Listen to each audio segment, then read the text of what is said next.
Welcome dear rockets and food fans, कैसे हैं आप सभी। हाँ, बिल्कुल सही सुना आपने, क्योंकि आज हम फिर लेकर आ गए हैं एक लाजवाब और जायकेदार food based feel good movie जो ज्यादातर लोगों ने नहीं देखी होगी।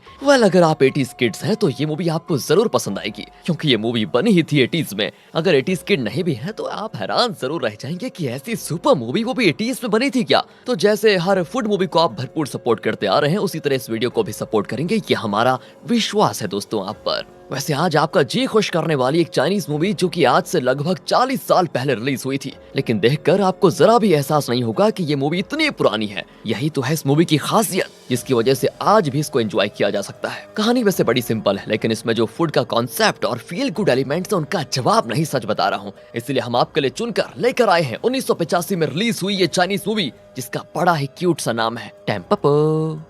मूवी की शुरुआत में घनघोर बारिश में एक ट्रक को दिखाते हैं जिसे चला रहा है अपना मूवी का हीरो। उसका नाम है गोरो और उसके पास में ये बैठा हुआ है ट्रक का क्लीनर बॉय जिसका नाम है गन। तो वो एक फूड रिलेटेड बुक को पढ़ रहा होता है, जिसमें बताया गया है कि किस तरह हर फूड आइटम को टेस्टी बनाया जा सकता है, किस तरह उसे फील करके खाया जाना चाहिए, वगैरह वगैरह। गन उस बुक को थोड़ा जोर से पढ़ रहा होता है ताकि गोरो को भी सुनाई दे। अब जरा सोचिए कि अगर ये सीन आज की मूवी में चल रहा होता तो जरूर गन मोबाइल पर आंखें गाड़ कर बैठा होता और बेचारा गोरो ड्राइव करते जाता, है ना। या फिर गोरो भी सड़क पर एक नजर और मोबाइल पर एक नजर रखते हुए डेंजरसली ट्रक को चला रहा होता। ऐसा ही होता ना। लेकिन 40 साल पहले की बात है तो उस समय ये नौबत नहीं आई थी। तो गन उस बुक को जितने मजे से पढ़ रहा होता है, उतने ही मजे से गोरो भी उसको सुनकर आराम से ड्राइव कर रहा होता है। तो उस बुक में एक बुजुर्ग आदमी एक लड़के को बता रहा होता है कि देखो बेटा, भूख के मारे हमें खाना जल्दी जल्दी खाना नहीं चाहिए। पहले तो फूड को देखो, उसका रंग, उसकी कंसिस्टेंसी, इन सब चीजों को अपने अंदर ले लो, उसे एंजॉय करो। ऐसे ही मत खाओ खाने को, फिर उसे थोड़ा सा टेस्ट करो और जब उसका स्वाद जीभ पर लग जाए ना,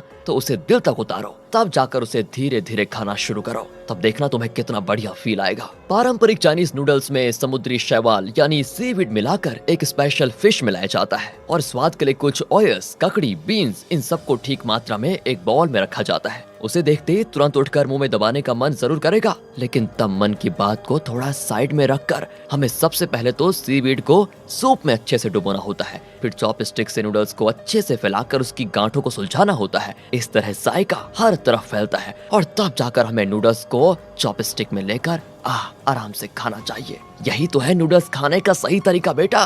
फिर सूप को धीरे से पूरे फील के साथ सिप करके पियो, आहा मजेदार। दोस्तों गन ये सब कुछ उस बुक में पढ़ रहा होता है, लेकिन हमें तो ये विजुअल में दिखाया जा रहा है ना। सोचे यार गोरो की क्या हालत हुई होगी। उसे अचानक तेज भूख लगने लग जाती है। वो कहता है कि यार तू ना अपना मुंह बंद कर दे प्लीज, यहाँ पेट में चूहे दौड़ने लगे तेरी बात को सुनकर। अब तो पेट पूजा करके आगे बढ़ना पड़ेगा। ये कहकर वो ट्रक को उस एरिया के एक नूडल शॉप में रोक लेता है। दोनों बारिश में भीगते हुए रेस्टोरेंट की ओर भागते हैं। तो रास्ते में एक छोटे लड़के को कुछ लड़के मार रहे होते हैं। वो उन लड़कों को भगाकर उस छोटे लड़के को रेस्टोरेंट में लेकर जाते हैं। असल में एक बात बताऊं दोस्तों आपको, उस लड़के की माँ ही ये रेस्टोरेंट चलाती है। लड़के का नाम है सामो और उसकी माँ का नाम टेम्पो, जो कि मूवी की हीरोइन है दोस्तों। वैसे इसका नाम टेम्पोपो है, इसको हम टैम बोले, ये सही रहेगा शॉर्ट फॉर्म में। ओके। सैमो की हालत देखकर टैम पूछती है बेटा क्या हो गया है तुम्हें। सैमो कहता है कि माँ आज फिर उन लड़कों ने मुझे मारा है। टैम भड़क जाती है कि ये तो उनके रोज की आदत बन चुकी है। अब बेटा तू यहीं पर ठहर, कल मैं स्कूल में आकर उन लड़कों की ऐसी कंप्लेंट करती हूँ कि तब देखना। इसी बीच गोरो और गन वहीं पर बैठे होते हैं और पता नहीं क्यों गन को ये जगह बिल्कुल अच्छी नहीं लगती। लेकिन गोरो कहता है कि अरे माहौल पे मत जा यार, खाना अच्छा भी तो हो सकता है। वैसे भी इस बारिश में और कोई रेस्टोरेंट तो ढूंढ नहीं पाएंगे ना हम, इसलिए यहीं पर सही है, जैसा भी मिल रहा है बढ़िया है। तभी वहाँ पर बैठा एक और कस्टमर शराब पी रहा होता है और उसकी बातों से लगता है कि वो टैम को छेड़ रहा है, पर टैम उसका लिहाज नहीं करती और गोरो और गन को नूडल्स बना कर देती है। हाँ वैसे स्वाद यहाँ पर उतना खास नहीं होता, लेकिन क्या करें, भूख के मारे दोनों जैसे तैसे खा ही रहे होते हैं। इसी बीच उनके पास बैठा शराबी फिर टैम को कुछ कहता है, तो टैम उस पर इस बार चिल्ला देती है कि अगर शराब पीकर बकवास करना है तो मेरे रेस्टोरेंट से निकल जाओ। अभी क्या अभी देखा नहीं तुमने मेरे कस्टमर्स खा रहे हैं, उन्हें तो तंग मत करो। एंड इस पर पता है शराबी क्या कहता है, अरे ये एकदम भिखारी की तरह मुंह में नूडल्स दबा रहे हैं, ये हैं तुम्हारे कस्टमर्स हैं। उसकी ये बात गोरो को चुभ जाती है और वो उल्टा उसे डांटता है कि अपने काम से काम रखो समझे, हमें क्यों चिढ़ा रहे हो तुम, अबे चुपचाप हो जा वरना बहुत बुरा होगा, समझ गया। दोस्तों वो ठहरा शराबी वो कहता है कि ओहो ये मेरा एरिया है समझे, यहाँ मैं कुछ भी बोलूंगा और अगर तुम्हें प्रॉब्लम है तो अभी के अभी निकल जाओ यहाँ से, वरना दोनों के दोनों जान गवा बैठोगे। ओ माय गॉड, इस पर गन उठकर उसको मारने जाता है, लेकिन यहाँ के बाकी सारे लोग उसे शराबी के आदमी मालूम होते हैं। सभी मिलकर फिर गन को मारने पे उतर आते हैं, लेकिन तभी गोरो उठकर कहता है कि देखो यारो, मुझे लड़ने से कोई एतराज नहीं है, लेकिन उसको छोड़ दो चुपचाप, मैं अकेला और तुम 5 हो जाए लड़ाई, क्या कहते हो? हाँ, पर यहाँ पर नहीं, मैडम की दुकान का नुकसान होगा, यहाँ पर बाहर चल के लड़ते हैं। ये कहकर वो सभी को बाहर लेकर चला जाता है, लेकिन दोस्तों वो अकेला 5 का मुकाबला नहीं कर पाता और मार खा जाता है। टैम को बड़ा बुरा लगता है क्योंकि उसी की खातिर गोरो उस शराबी से लड़ पड़ा था। आखिर वो गैंग गोरो को मार मार कर बेहोश कर देते हैं और वहाँ से निकल जाते हैं। फिर टैम गोरो और गन को अपने घर पर लेकर आती है, गोरो की मरहम पट्टी करती है, फिर उन्हें खाना भी बना कर देती है। सैमो कहता है कि मेरी मम्मी का खाना बढ़िया है ना, क्या कहते हो? मेरी मम्मी सच में बहुत अच्छा कुक करती है, उनकी कुकिंग का यहाँ पर कोई टक्कर नहीं है। और सच बताऊं दोस्तों तो ये सुनकर गोरो और गन को हंसी आ जाती है, क्योंकि खाना एकदम बेकार होता है, कोई भी ढंग का स्वाद नहीं होता उसमें। गोरो पूछता है कि बेटा तुमने बाहर कहीं खाना भी खाया है आज तक या फिर नहीं? सैमो कहता है कि नहीं, मैंने तो सिर्फ अपनी मम्मी के डिशेस खाए हैं आज तक। इस तरह वो बहुत ही क्यूटली अपनी माँ को बढ़ा चढ़ाकर तारीफ कर रहा होता है। ये सुनकर तो टैम को भी हंसी आ जाती है, क्योंकि वो खुद जानती है कि उसका खाना उतना टेस्टी नहीं होता।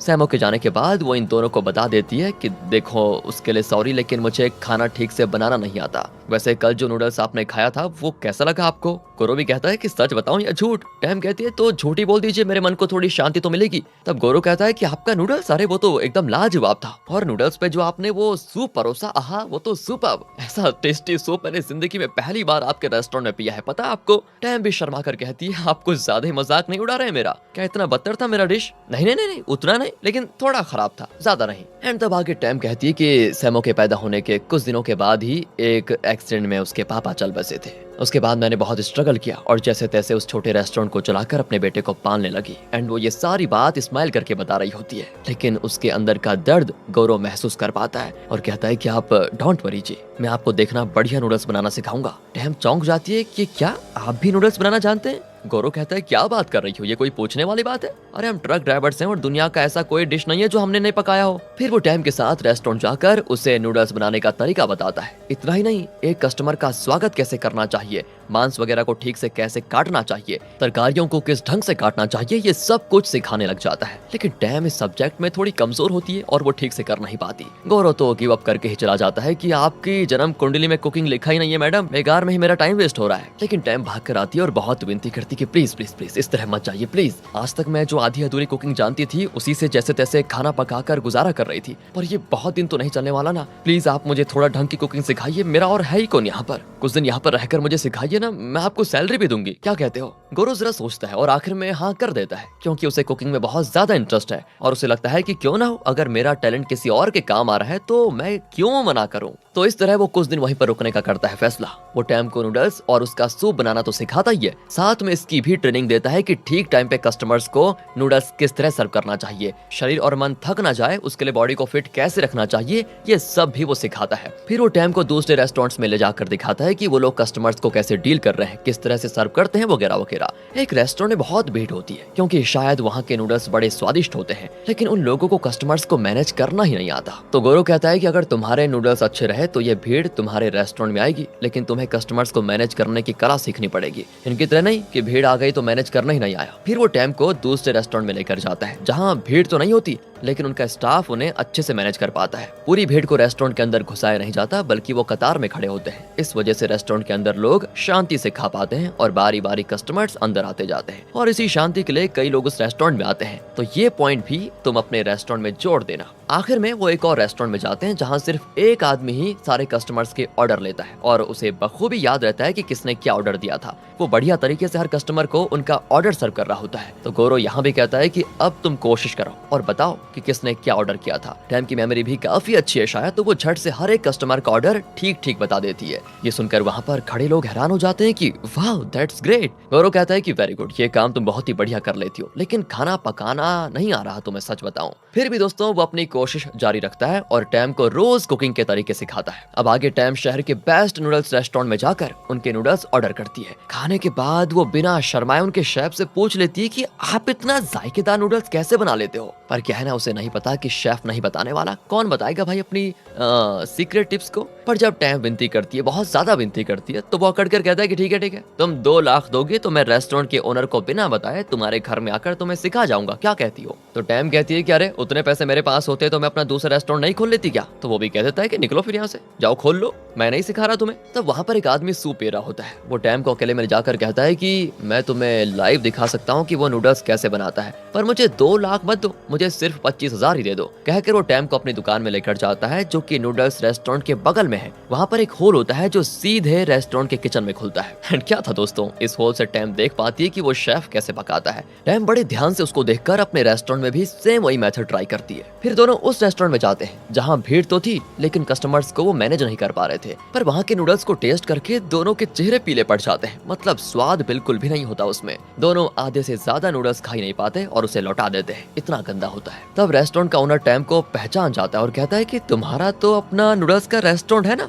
फिर यहाँ पर क्यों आई हो। अच्छा, तो यहाँ नूडल्स और सूप को चख कर तुम अपने रेस्टोरेंट में यही टेस्ट कॉपी करना चाहती हो, राइट। टैम घबराकर गौरव के पीछे छुप जाती है कि अब क्या होगा। तो गौरव कहता है कि हाँ, हम आए तो इसीलिए थे सर, लेकिन इसे खाकर पता चला है कि ना इसमें नमक है ना ही मिर्ची, एकदम बेस्वाद बना के रखा हुआ है आपने, इसे क्या करते हैं आप लोग। और क्या था दोस्तों, इस पर रेस्टोरेंट का ओनर भड़क जाता है कि तुम्हारे रेस्टोरेंट में एक भी कस्टमर नहीं आता और तुम मुझे फीडबैक देने आ गए यहाँ पर। मेरे रेस्टोरेंट में कितनी भीड़ आती है देखा तो होगा ही तुमने, और वैसे तुम्हें सूप में ऐसा क्या खराब लगा बताओ। तो गौरव कहता है कि अच्छा, एक एक करके सुनिए, मांस ठीक से पका नहीं है, एकदम कच्चे मांस की बू आ रही है, उस बू को छुपाने के लिए आपने कोई तरकारी मिलाई है, नमक और मिर्ची कम है, अगर ये दोनों इंग्रेडिएंट्स थोड़ा और मिलाते तो स्वाद बेहतर हो सकता था। दोस्तों ये सुनकर तो वो चैलेंज पे उतर आता है कि अगर सुनो मेरी बात, तुम नूडल्स सूप के बारे में इतना ही जानते हो ना तो मुकाबला हो जाए, कल हम तुम्हारे रेस्टोरेंट में आएंगे, अगर तुम्हारे नूडल्स और सूप हमें टेस्टी नहीं लगे तो फिर तुम्हारी मौत हमारे हाथ होगी, याद रखना इस बात को। गौरव भी कहता है कि चैलेंज एक्सेप्टेड, ठीक है, लेकिन हाँ, अगर हमारे नूडल्स आपके नूडल्स से अच्छे रहे तो फिर क्या करोगे ये भी बता दो। वो कहता है कि अगर ऐसी अनहोनी हो गई तो मैं अपना रेस्टोरेंट तुम्हें दे दूंगा। फिर क्या था दोस्तों, दोनों पार्टीज के बीच हो जाती है ये डीलिंग।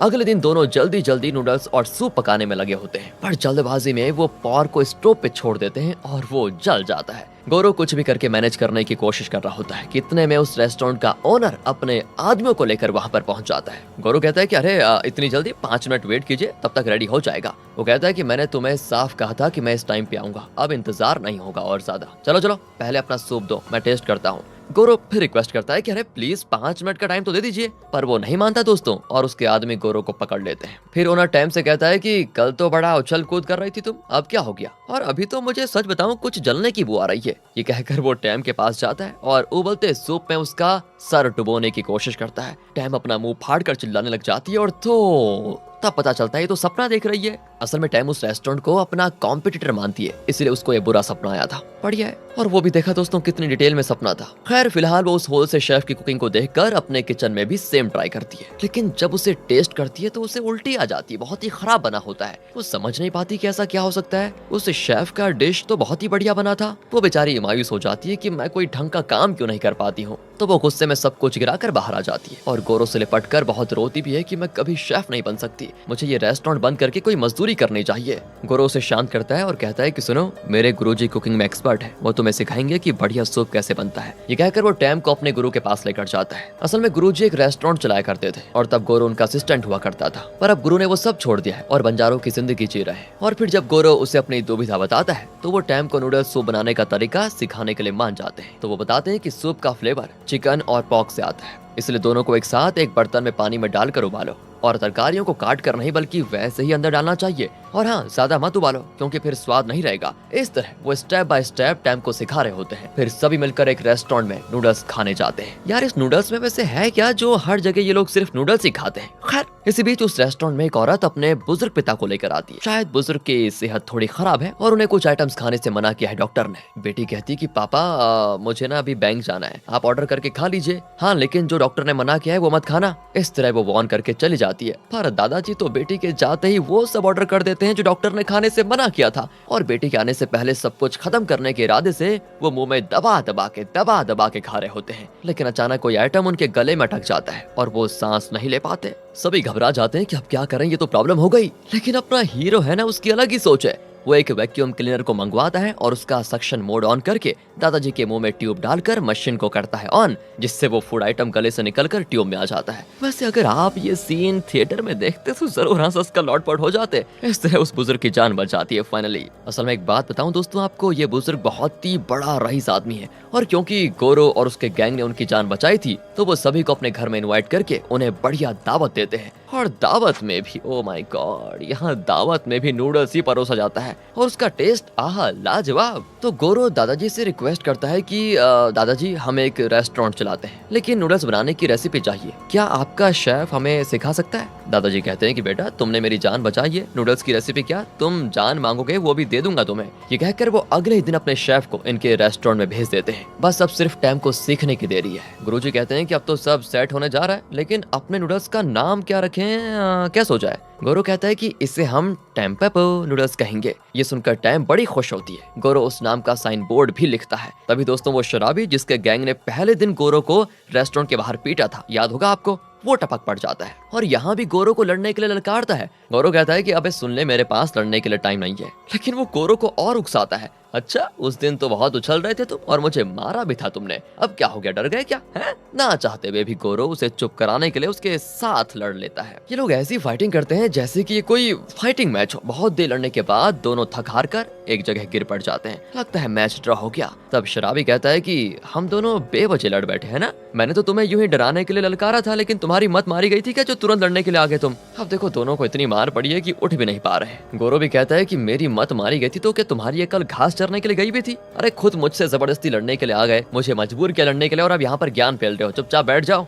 इस तरह दोनों ही लड़ना भूलकर एक दूसरे की मदद करके उठ खड़े हो जाते हैं। अब शराबी अपना इंट्रो देता है कि मेरा नाम बिक्सन है। गोरो भी अपना नाम बताता है। यहाँ रिवील होता है दोस्तों बिक्सन और टैम्प बचपन से एक दूसरे को जानते थे। बिक्सन शायद टैम्प से एक तरफा प्यार भी करता था लेकिन टैम्प ने किसी और से शादी कर ली और जब उसका पति एक्सीडेंट में मारा गया उसके बाद बिक्सन ने टैम्प को प्रपोज भी किया था लेकिन तब वो बिल्कुल नहीं मानी। फिर भी बिक्सन अक्सर उसको देखने के लिए उसके रेस्टोरेंट जाता था और उस दिन शराब के नशे में उसने टैम्प को न जाने क्या क्या कह दिया था, जिसको सुनकर उस समय गोरो भड़क गया और फिर इनकी लड़ाई हुई थी जो आपने देख लिया था। प्रेजेंट में ये जानकर गोरो कहता है कि हे भगवान, अगर पहले ये सब पता होता तो इतना बखेड़ा खड़ा करने की जरूरत नहीं थी हमें। इस तरह इनके बीच सुलह हो जाती है और वो बिक्सन को सीधे रेस्टोरेंट में लेकर आ जाता है। दोनों को एकदम बेहाल हालत में देखकर टैम्प थोड़ा घबरा जाती है कि तुमने फिर लड़ाई की क्या? तो गोरो बताता है कि हाँ हम लड़े तो थे लेकिन अब नहीं लड़ेंगे, याराना हो गया है दोनों का। बिक्सन की बात करें तो वो इंटीरियर फर्निशिंग वगैरह का काम करता है। वो बताता है कि मैं इस जगह का हुलिया बदल सकता हूँ, तब जाकर ये रेस्टोरेंट कस्टमर्स को अट्रैक्टिव लगेगा, क्या कहते हो? और ये जो लकड़ी का तख्ता है ना जिस पर नूडल्स बॉल सर्व किया जाता है, ये बहुत ही ऊंचा है, इस वजह से कस्टमर्स को बॉल लेने में थोड़ी तकलीफ होती होगी। इसको एक काम करते हैं, थोड़ा एडजस्ट कर लेंगे और भी थोड़ा काम करना पड़ेगा जो मैं खुद कर लूंगा। लगता है दोस्तों